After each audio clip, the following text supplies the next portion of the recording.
आज भारत की कोशिशें काम आई जब रशिया ने सीज फायर का ऐलान किया। इसके साथ ही वो ह्यूमैनिटेरियन कॉरिडोर देने के लिए तैयार है। रशिया ने मॉस्को के समय के हिसाब से सुबह 10 बजे से सीज फायर अनाउंस किया। भारत में रशियन एम्बेसी ने एक स्टेटमेंट जारी करके बताया कि यूक्रेन में फंसे भारतीयों को निकालने के लिए सेफ कॉरिडोर अवेलेबल कराया जाएगा। इसी के बाद यूक्रेन की उप प्रधानमंत्री इरियाना ने भी कहा कि रशिया और यूक्रेन 12 घंटे के सीज फायर के लिए राजी हुए हैं, जिसके बाद सुमी से 694 भारतीयों को सेफ पैसेज दिया गया। कुछ ही घंटों बाद ये सभी हिंदुस्तान की फ्लाइट पकड़ लेंगे, लेकिन ये सब कैसे पॉसिबल हुआ, रिपोर्ट से समझिए।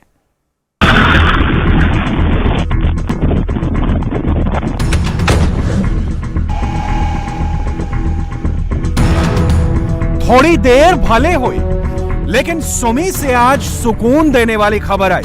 रूस ने सीज फायर का आज जैसे ही ऐलान किया, इंडियन एम्बेसी एक्टिव हो गई। बसें तैयार खड़ी थी। सबसे पहले सुमी में फंसे 694 इंडियन स्टूडेंट्स को सुरक्षित बाहर निकाला गया। दोपहर के 12:30 बजे के करीब सुमी से हिंदुस्तानी छात्रों को यूक्रेन के पोल्टावा रवाना कर दिया गया।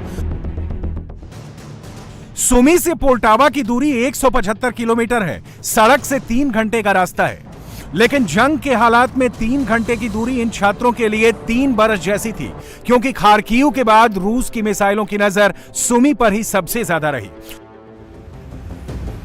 तस्वीरें बता रही हैं कि सीज फायर के पहले सुमी पर क्या क्या गुजरी, लेकिन युद्ध का दंश तब और ज्यादा महसूस हुआ जब सुमी स्टेट यूनिवर्सिटी में पढ़ने वाले भारतीय छात्रों ने सोशल मीडिया के जरिए अपनी मुश्किलें सुनाई। Listening to bombarding, shelling, street fights. We are afraid. We have awaited a lot and we cannot wait anymore. We are risking our life. We are moving towards border. If anything happens to us, all the responsibility will be for government and Indian embassy. If anything happens to us, to anyone, Mission Ganga will be a biggest failure. This will be our last request and last video, guys. Just pray for us and government, please let you guys know that we are just moving from our own risk. This is our last video. We need our government right now. Bharat माता की जय! भारत माता की जय! मिसाइलें चल रही थी, टैंक गरज रहे थे, देर हो रही थी, उम्मीद टूट रही थी। शायद यह आक्रोश उसी का था। ऐसा नहीं था कि हिंदुस्तान की सरकार को कोई फिक्र नहीं थी। कोशिशें हो रही थी, लेकिन जंग रुक नहीं रही थी। और जब बात बनी तो एम्बेसी ने सभी को निकालने का इंतजाम किया। यूक्रेन से भारतीयों को निकालने के लिए रूस की तरफ से ह्यूमैनिटेरियन कॉरिडोर के लिए 6 रूट का प्रपोजल था, जिसमें route 1, route 2, route 3, route 4, route 5, route 6, 6 प्रस्तावित रास्तों में से 4 को ही सुरक्षित बताया गया, जिसमें पहला रूट कीव से बेलारूस के गोमेल तक दिया गया, दूसरा रूट सुमी से पोल्टावा तक, तीसरा रूट सुमी से रूस के बेलगोरोड और चौथा खार्किव टू बेलगोरोड का सुझाया गया। जिन रास्तों से भारतीय छात्रों को ले जाने का प्लान तैयार किया गया, लेकिन सबसे सुरक्षित और मुफीद रास्ता सुमी टू पोल्टावा बताया गया। टोटल फिगर हम एंटिसिपेट करते थे, यूक्रेन में हमारे बच्चे पढ़ते हैं 20-21 हजार, पर अभी जो मैं आंकड़े देख रहा हूं, ये तो फिगर इज हायर। आप कह रहे हैं कि 4000 बच्चे अभी यूक्रेन में। मुझे नहीं लगता ये आंकड़ा सही है। जहां तक मुझे जानकारी है, हमारे एक ही स्थान है, खार्किव से पूरा इवैक्यूएशन हो गया है, पेसोचिन से हो गया है। सिर्फ एक स्थान है, उसका नाम है सुमी। सुमी में इस समय हमारे कोई कल रात को 700 बच्चे थे, पर 694 एग्जैक्ट। और मैंने आज सुबह जब कंट्रोल रूम में बात की, वो इस समय अभी आपके इस इंटरैक्शन से पहले मैंने, they were already in buses and moving out of Sumy to a place called Poltava, जो सेफ है। फिर पोल्टोवा से आगे लाया जाएगा। तो टच वुड, मुझे पूरा विश्वास है माननीय प्रधानमंत्री जी इसको बड़े पर्सनली सारे प्रोसेस को मॉनिटर कर रहे हैं। जयशंकर जी भी बड़े हैंड्स ऑन तरीके से इसको कर रहे हैं। और मेरे जो कॉलीग्स बाकी मिनिस्टीरियल थे, हम लोग अपना काम करके लौट आए हैं। और मुझे पूरी उम्मीद है कि ये बाकी जो हमारे बच्चे हैं 700 के करीब, इनको भी जल्द सुरक्षित देश में वापस लाया जाए।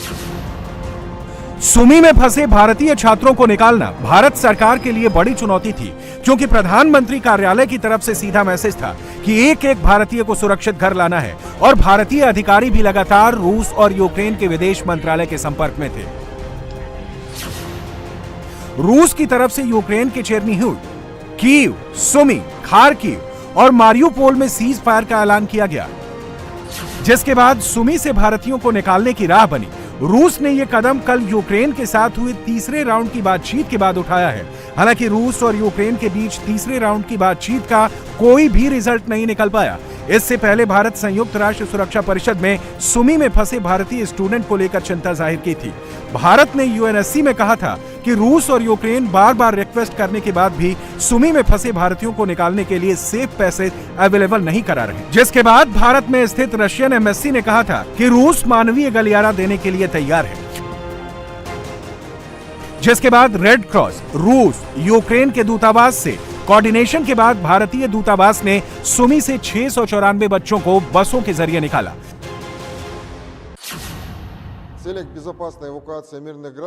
लोगों को जंग से प्रभावित इलाकों से सुरक्षित निकालने के लिए रूस के टाइम के मुताबिक आज 10 बजे से सीज फायर का ऐलान किया गया है। कीव, चेर्निगिव, सुमी, खार्किव और मारियुपोल से ह्यूमैनिटेरियन कॉरिडोर खोले जाएंगे। सबसे पहले भारतीयों को पोल्टावा तक पहुंचाया जाएगा, फिर उन्हें सड़क, रेल और हवाई ट्रांसपोर्ट के माध्यम से एक तय किए गए स्थान पर भेजा जाएगा। रिपोर्ट्स के मुताबिक पोल्टावा शहर में भारतीय दूतावास की टीमें मौजूद हैं, जो इन बच्चों को सपोर्ट प्रोवाइड करेंगी। पोल्टावा से भारतीय छात्रों को पश्चिमी यूक्रेन से सटे देशों रोमानिया, हंगरी, पोलैंड के रास्ते भेजा जाएगा, जिसकी जानकारी भारतीय विदेश मंत्रालय ने दी है। वैसे खबर यह है कि सुमी से भारतीयों को सुरक्षित निकालने की टाइमलाइन प्रधानमंत्री मोदी की पुतिन और जेलेंस्की से बात के बाद बन गई थी। सुमी में फंसे भारतीयों को निकालने के लिए प्रधानमंत्री नरेंद्र मोदी ने सोमवार को रूस के राष्ट्रपति व्लादिमीर पुतिन और यूक्रेन के राष्ट्रपति वोलोडिमीर जेलेंस्की से फोन पर बातचीत की थी। इस दौरान प्रधानमंत्री मोदी ने दोनों देशों के राष्ट्राध्यक्षों को सुमी से भारतीयों को निकालने का मुद्दा उठाया था। रूस ने 12 घंटे का सीज फायर का वक्त दिया है। विदेश मंत्रालय की तरफ से जानकारी भी आ चुकी है कि सुमी से भारतीय छात्रों को मानवीय गलियारे के जरिए वेस्टर्न यूक्रेन से सटे यूरोप के देशों से घर भेजे जाने की तैयारी हो गई है। अब यहाँ ये भी जानना जरूरी है कि ह्यूमैनिटेरियन कॉरिडोर यानी कि मानवीय गलियारा क्या होता है, जिसके जरिए युद्ध में फंसे लोगों को सुरक्षित निकाला जाता है। मानवीय गलियारे को संयुक्त राष्ट्र ने युद्ध के दौरान सीज फायर में राहत का एक रूप माना है, जिसमें एक विशिष्ट समय पर एक विशिष्ट क्षेत्र में कुछ समय के लिए युद्ध रोक दिया जाता है और जंग करने वाले दोनों पक्ष इससे सहमत होते हैं। गलियारे के जरिए संघर्ष वाले क्षेत्रों में आम नागरिकों को भोजन और चिकित्सा सहायता दी जाती है या नागरिकों को उस क्षेत्र से बाहर निकाला जा सकता है। इसकी जरूरत तब पड़ती है जब युद्ध की वजह से रिहायशी इलाकों में बड़े पैमाने पर बमबारी होती है और बड़ा मानवीय संकट खड़ा हो जाता है। तब ये कॉरिडोर नागरिकों को राहत पहुंचाता है। मानवीय गलियारा बनाना तब आवश्यक हो जाता है जब दुश्मन सेना शहर को चारों तरफ से घेर लेती है और शहर की आबादी की बुनियादी जरूरतें जैसे खाद्य, बिजली और पानी की आपूर्ति रोक दी जाती है।